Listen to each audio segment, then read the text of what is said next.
We've talked about the Portland Trail Blazers and multiple NBA teams that could be possibly trading for Jeremy Grant in the offseason. But could the Minnesota Timberwolves become a team that could possibly be interested in Jeremy Grant this offseason? We'll talk about that in today's episode of the Locked On Pistons podcast. You are Locked On Pistons, your daily Detroit Pistons podcast. Part of the Locked On Podcast Network, your team every day.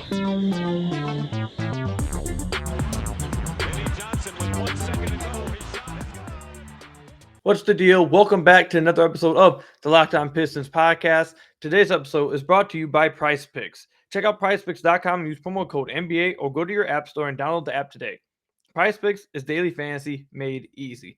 Per usual, I'm your host, Kuka Hill. You can find me over on Twitter at Kuka Hill. I want to thank you guys for making Locked On Pistons your first listen of every single day. We are free and available on all your podcast platforms. And if you haven't already, head to our YouTube channel at Locked On Pistons. Hit that subscribe button. We're on our way to 3,000 subscribers, continuing to show Locked On that we're the best and fastest growing fan base at the Locked On Network. So again, if you haven't already, if you want to find the best way to support the podcast, head over to the YouTube channel, Locked On Pistons, hit that subscribe button. I'd really appreciate it.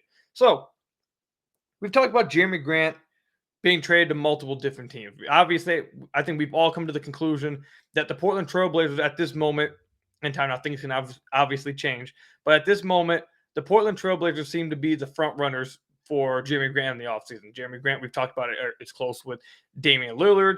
They got this trade exception they possibly could try to use to get Jeremy Grant. They made this room to try to rebuild around Dame, and Dame, again, is close with Jeremy Grant. They had really good connections with the USA team.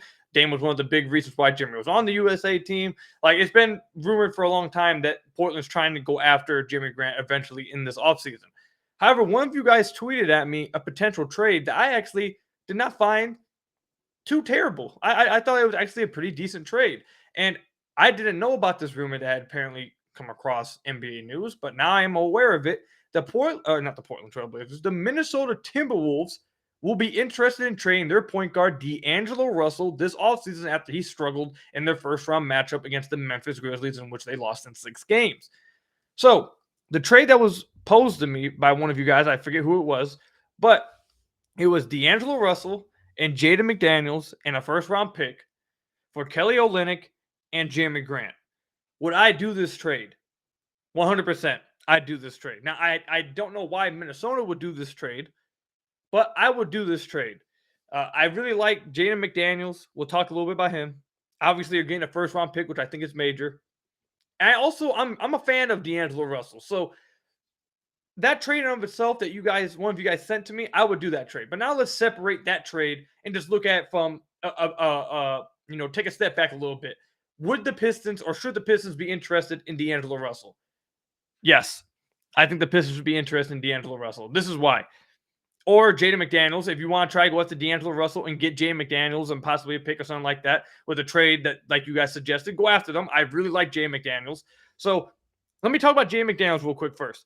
He's a 6'9" guy, long, athletic guy, power forward, wing kind of guy, really nice defender, athletic. He took a step back this year, 3-point wise. He shot 36% his rookie year, but 31% this year. But in the playoffs, he was a big contributor for the Minnesota Timberwolves in their 6 games against Memphis. He shot 50% from the 3-point line, 53% from the field. He averaged 1.8 blocks a game. He was just a real key piece of their playoff rotation. If you were watching the games, he was really an important piece of their playoff rotation in that series.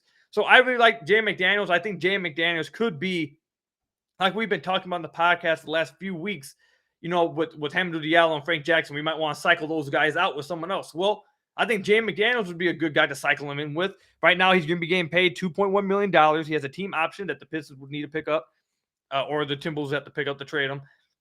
That would be worth $3.9 million. So that's right around the ballpark of what Frank Jackson and Hamidou Diallo make. You could just cycle those guys out. And I think Jaden McDaniels would be a guy that you would rather have on your roster at this point and test out. I also think he would be a nice Troy Weaver guy. I think Troy Weaver would like him. He's longer. He's taller. He's athletic. He plays defense. Like, I think he's the type of Troy Weaver guy.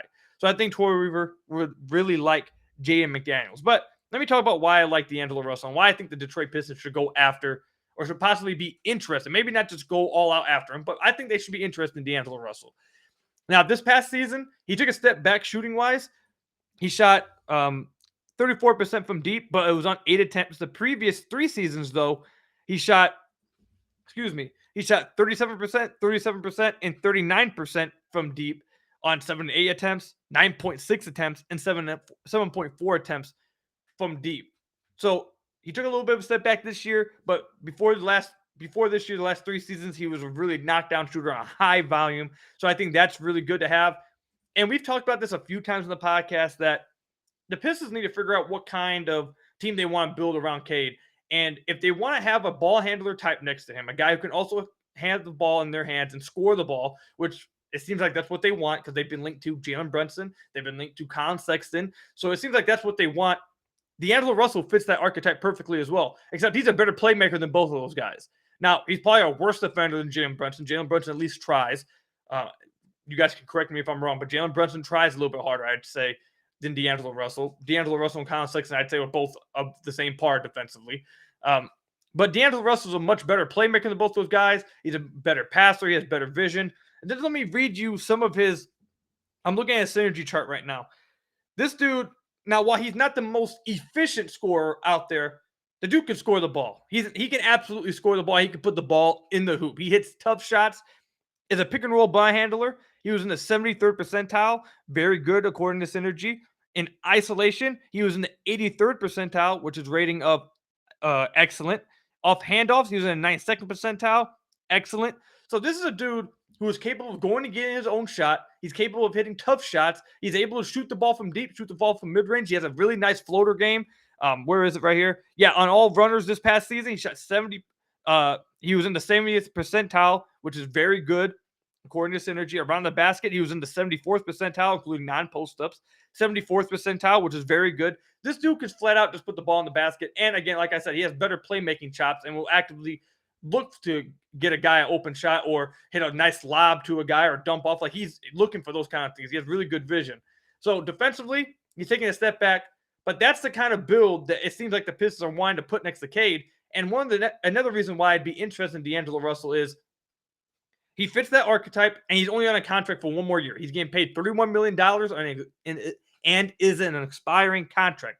God, that was a mouthful. But if the Pistons want to figure out how they want to build around Cade and they want to test this out, they can get D'Angelo Russell for this year, see how that works out. Do they like the way that works, having a scorer, ball handler type next to Cade? If they like it, they could potentially try to sign D'Angelo Russell to an extension. If things play well with D'Angelo Russell, again, they can sign him to an extension. But if they don't like how it went with D'Angelo Russell and they don't think that this is the right way to build around Cade, or if they simply just don't think D'Angelo Russell is the right fit next to Cade Cunningham, then you can let D'Angelo Russell walk. You got a first-round pick in Jaden McDaniels, which I think is two pretty good pieces, and you get $31 million in cap space freed up. So it's not like you're tying up long-term money to guys like you would Colin Sexton and Jalen Brunson, which, again, you guys know I don't want to get those two guys. I would rather go after D'Angelo Russell. You can take this next season to test it out. Will this build work next to Cade Cunningham? Do you like the way D'Angelo Russell fits with Cade Cunningham? You also got Jaden McDaniels in the first. By the way, that's 2 big pieces. But you can see how D'Angelo Russell works. Does he fit next to Cade? Do you like it? And if you don't, you can let him walk and you're not stuck to him for years to come. But if you do, you can talk to him about a contract extension. You can try to sign him long-term. And then you have another piece in your backcourt with Cade Cunningham, who's a really damn good scorer and can go get the buckets himself. I think it's a nice trade. I would do it. No joke. Now, I'm a bigger fan of D'Angelo Russell than a lot of people are. Now, he did struggle in the past playoff series against the Memphis Grizzlies. But overall, D'Angelo Russell's a pretty damn good player.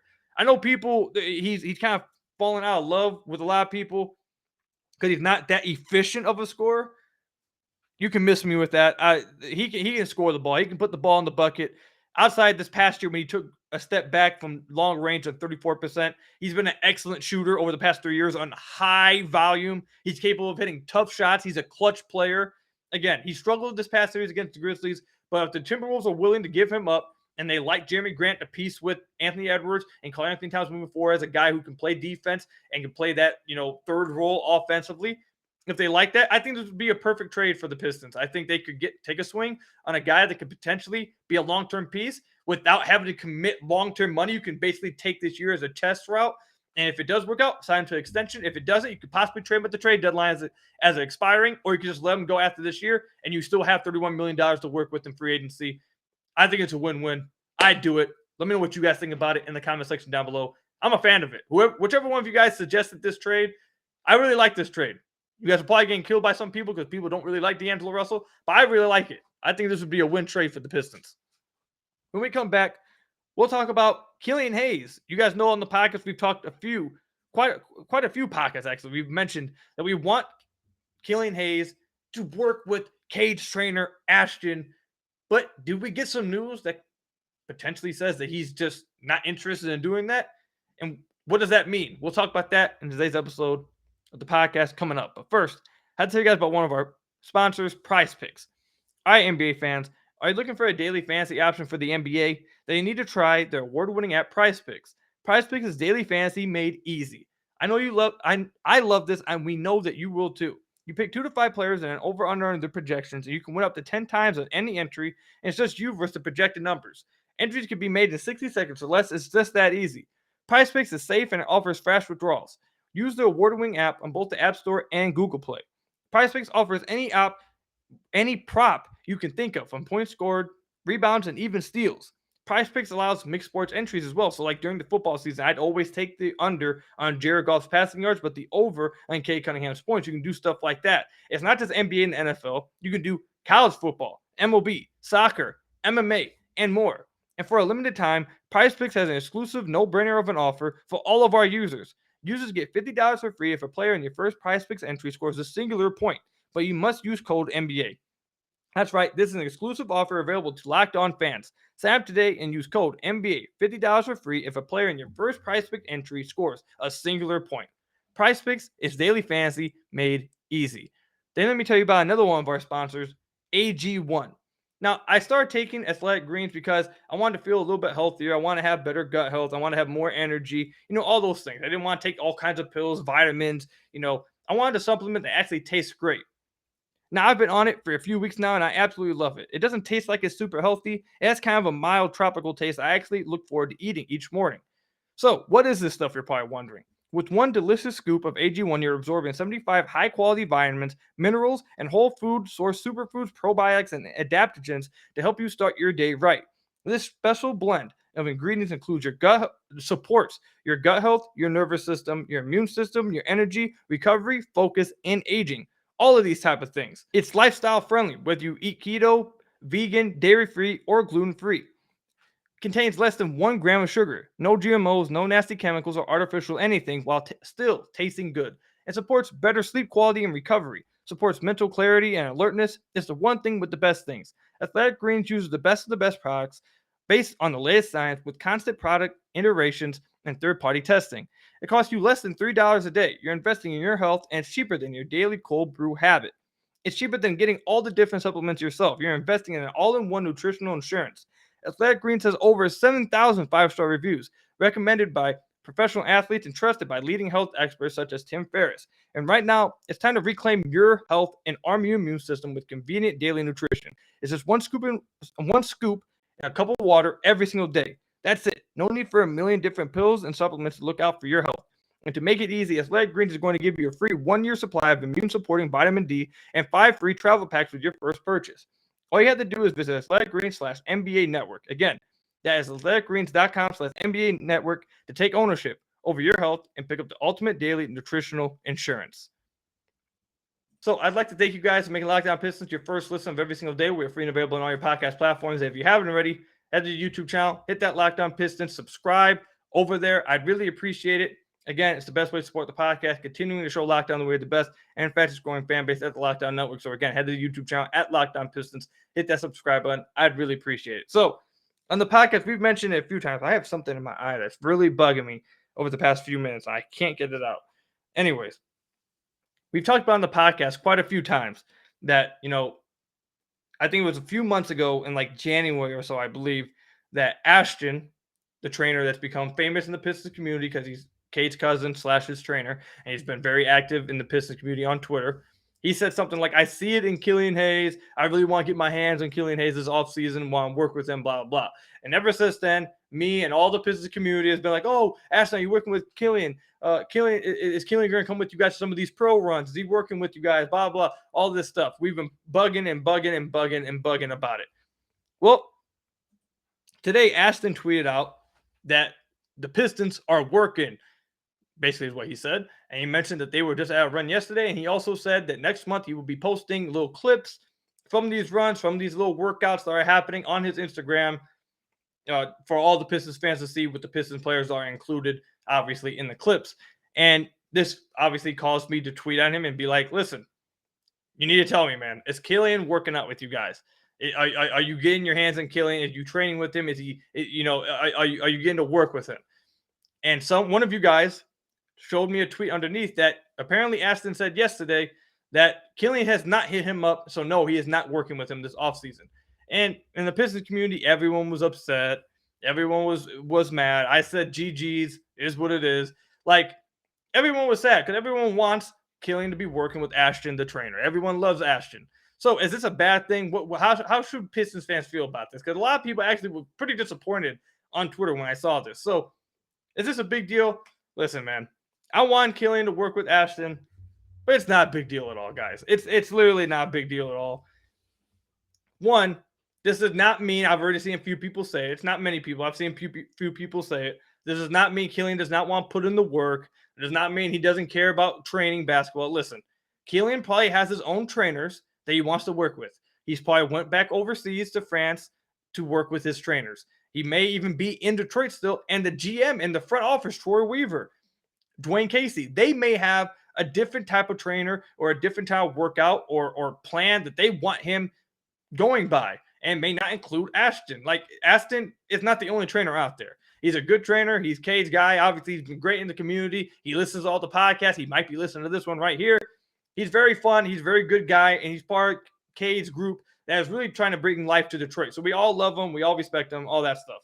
But Killian does not need to go to work with him in order for us to feel like he's actually putting in work this offseason. It was a good dream. It was a good, like, little fun hypothetical, like, oh, if Ashton could just get his hands on Killian Hayes and give him some of what Cade has, he might be a superstar, like, oh, blah, blah. But realistically, that was always like kind of a pipe dream. Now, I'd be kind of shocked, to be honest. I will say this. I'll be kind of shocked if Killian doesn't get in any pro runs with Cade, because one of the things Killian said to end the season was that he wanted to play a lot of pickup basketball against other NBA players, other great NBA players, and that's how he felt he needed to improve. And Dwayne Casey kind of echoed those sentiments, said that, there's no better way of getting better than playing against guys who are better than you in that same league in competitive runs. I'll be kind of surprised if you don't see Killian at any of Cade's pro runs. Maybe Killian has some other runs that he's going at, but I'd be really shocked if you don't see almost every Piston player that matters going to some of these runs with Cade that they're having. Apparently, I believe Ashton is having them in Texas. I believe that's where all these runs that they're having are taking place. So I'd be shocked if you didn't see Killian down there. But I just thought this was a topic that needed to be discussed a little bit, because this was Ashton is very famous in the Pistons community now. And when it was said that he's not working with Killian and Killian didn't reach out, it literally blew up in the Pistons community, blew up on Pistons Twitter, and everyone was just like, oh my God, what's going on, blah, blah. Again, it's not that big of a deal. Killian has his own trainer he probably trusts. The Pistons, damn well the Pistons gave him a workout plan and discussed what they want him to do this offseason, and probably told him where to go and who they want him working with, all those kind of things. So you don't have to worry about him not putting work in. If there's one thing I'll say about Killian Hayes, whether he becomes great or not, I don't question his work ethic. This dude went from looking like 205 pounds to 225 in one offseason. He's putting a ton of work in. He's worked all last offseason with John Beilein.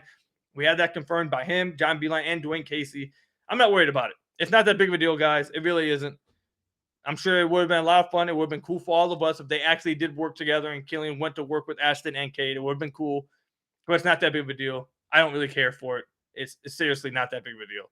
So just want to talk about that real quick. Well, when we come back, let's discuss some of the playoffs that are taking place over the last few days. We'll talk about that when we come back from the ad break. But first, let me tell you about another one of our sponsors, BetOnline.net. Our partners at BetOnline continue to be the number one source for our betting needs and sports info. Find all of the latest odds, news, and sports developments, including this year's basketball playoffs, Major League Baseball scores, fights, and even next year's NLF futures. BetOnline is a continued source for our sports wagering information, from live betting to playoffs, esports, and more. head to the website today or use your mobile device to learn more about their trends and action today. And if you head over to their website right now, you will see that it's not just basketball and it's not just football. You have all kinds of things that you can go over and have fun with. You got boxing, golf, hockey, horse racing, martial arts, soccer, tennis, and all kinds of other things that you can go over there and have fun using. So again, head to the website today or use your mobile device to learn more about their trends in action today. BetOnline, where the game starts. So I want to thank you guys again for making Locked On Pistons your first listen of every single day. We are free and available on all your podcast platforms. And if you haven't already, head to our YouTube channel at Locked On Pistons. Hit that subscribe button. It's the best way to support the podcast. Nearing in on 3,000 subscribers. Continuing to show Locked On that we're the best and fastest growing fan base at the Locked On Network. So again, head to the YouTube channel at Locked On Pistons. Hit that subscribe button. I'd really appreciate it. There's a few things I want to say real quick from the first segment about the D'Angelo Russell trade. One, I'm not saying that that he should be like high on the radar. I do think it would be an interesting trade, though. That's all I'm saying. I think it would be an interesting idea to go after him, and it would make sense from multiple standpoints, in my opinion. That's one. Two, we're eventually going to talk about this, but I've completely moved to the Detroit Pistons. I'd rather them just not do any big signings at all. We talked about it last week, but we're going to continue to dive into that and start talking about some more lower key guys to go after in free agency or possible other moves that they could make. Because I'm pretty sure I've talked myself completely out of going after Jalen Brunson, Miles Bridges, DeAndre Ayton. I'd welcome, but I highly doubt Phoenix lets him go. I'm definitely talking myself out of Colin Sexton. Like, I don't think the Pistons should spend money this offseason that big like that. So we'll talk about that eventually in the future. And also, wanted to update you guys. Locked On is having a mock draft, and I made the selection for the Locked On Pistons channel today. You guys will see in the future. We'll dive in. I should say in the future, we'll dive into a bigger episode strictly about this player. But I just want to notify you guys who we did pick. We picked Shadon Sharpe. Now, he is obviously the guy that did not play college basketball. I don't know a ton about him. I know a little bit about obviously where he's played in high school and some of the things people like about him. But I thought we fell down to number 4, by the way, in this mock draft. And after Holmgren was gone, after Banchero was gone, after Jabari Smith was gone, and number 4, I thought, you know what? Let's make this interesting, and let's go ahead and take a swing. We're going to go with Sharpe here. And the reason why I did that, one, I thought it'd be interesting. I'm going to keep it a buck. And two, I want the next episode. We've done Paolo Banchero. We've done Chet Holmgren. Now I want to go into Sharpe because I feel like I'm going to have some people on to talk about Sharpe because he seems like one of the more, what's the right word? I don't want to say controversial, but interesting prospects out there because he doesn't have college tape. And there's a lot of people who don't really like him, I've seen, and there's a lot of people who are really high on him. And there's a lot of people saying, well, I don't really know how to evaluate him because all we have is really high school tape. Like, we're going to have an episode coming up soon. Just stay tuned for that. Coming up soon, we will be talking about Sharpe, and we'll have some guys on here to tell us everything we need to know about him. But I just want to let you guys know we did fall to 4 in the mock draft with Locked On, and I picked Shadon Sharpe. Let me know what you guys think down below. Those 3 guys were off the board: Jabari Smith, Paolo Banchero, Chet Holmgren. If you guys disagree with who I picked, let me know in the comment section down below. If you guys agree with it, if you guys have anything you want to tell me about Sharpe before we get some guys on here and before I do some more deep diving into him, again, let me know that also in the comment section down below or over on Twitter at Kookie Hill. But before we wrap up the podcast, I just want to take a little time to talk about the NBA playoffs real quick. I know it's a Pistons podcast, but there's no way you can sit here and tell me that none of you guys are watching the playoffs or have any interest in the playoffs as they're going on right now. So I don't know about you guys. I also want to hear what you guys' thoughts are about this Memphis Golden State series. This seems to be this went from one of the more fun series to be watching to just all about both teams trying to prove what breaking the code is, apparently. Like, it's not even fun to watch it, but I think Golden State is going to go up 3-1 tonight. I'm recording this at 9, so they play in an hour. I think they're going to go up 3-1 and get Memphis out of there. As of my recording right now, Milwaukee's up by 2. I think they're going to end up going up 3-1 as well, closing out Boston. I think we're eventually going to get a Phoenix Golden State Warriors conference finals and Milwaukee Bucks. And I'm not going to lie, I think Philly pulls it off against Miami. Now that Joel Embiid's back, I think Philly pulls it off against Miami, and we get Boston, Philly in the Eastern Conference Finals, and Phoenix, Golden State in the conference finals in the West. I think it's going to be a lot of fun.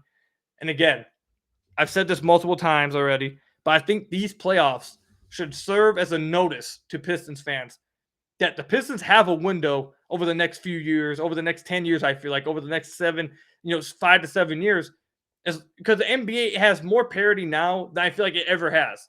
Like, we don't know, coming into the playoffs, we had obviously Phoenix was, seemed like the best team all regular season, but no one was saying that they were the runaway favorites. They went 6 games with the New Orleans Pelicans in the first round. Like, the NBA is so deep with talent, so deep with star talent that I've said before, I think there should be an expansion draft because I like add 2 more teams because that's just how much talent is in the NBA now. There's not, super teams all over the place anymore. There's stars. Almost every team has a star, and almost all those teams have like a significant supporting. The ones that with a good supporting cast, they all have a chance. Like, for example, New Orleans, they have Brandon Ingram and a good supporting cast around them. Look at that. They almost beat the Suns. They took it 6 games. With Zion, who knows what will happen. There's all kinds of talent in the NBA. And I feel like at this point where we're at in the NBA is that as long as you have the guy, which the Pistons do, if you can surround them with complementary pieces, you can win any given night. Like, it's just a matter of really 3-point shooting, to be honest. This is what I think. If you're able to hit threes and surround your star with the right guys, you can win any given night.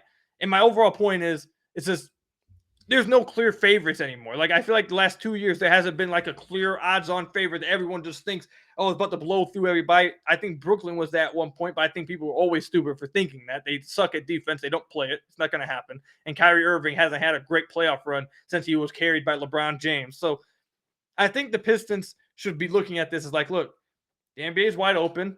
We have a chance. Like, I know for a few years there with Golden State, everyone was just like, well, don't even try. Just kick it down because you have no chance. That's not the case now. The NBA has more parity than I've seen in so long. I don't think I've ever seen this much parity.